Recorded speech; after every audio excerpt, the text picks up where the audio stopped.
Tinatayang nasa 200,000 pisong halaga ng fully grown marijuana plants ang binunot at sinunog ng mga otoridad sa ikinasang marijuana eradication sa lalawigan ng Benguet. Nakatutok dyan si Patrolwoman Grace Kibian.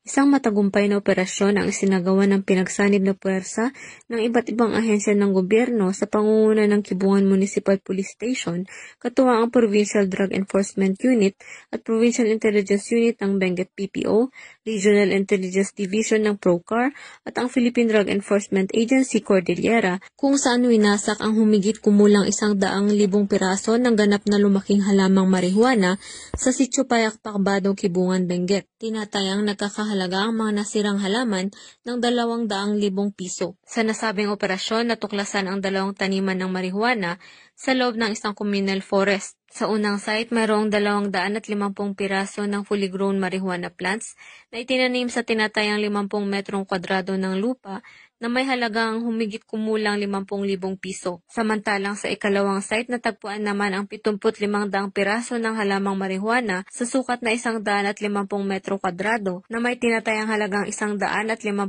piso. Ang mga halamang marihuana ay maayos na naidokumento at sinunog sa mismong lugar matapos makuha ang sapat na sample para sa pagsusuring kwalitatibo na isusumite sa Regional Forensic Unit Cordillera. Gumamit din ng 2 alternatibong recording devices upang masigurong maayos ang dokumentasyon ng buong operasyon. Ang pagsira sa mga nasabing taniman ng marihuana ay bahagi ng patuloy na kampanya ng PNP laban sa ilegal na droga para sa ligtas at bagong Pilipinas. Mula dito sa rehiyon ng Cordillera, ako ang inyong PNN correspondent, Patrolwoman Grace Kibian, alagad ng batas, tagataguyod ng Balitang Pulis.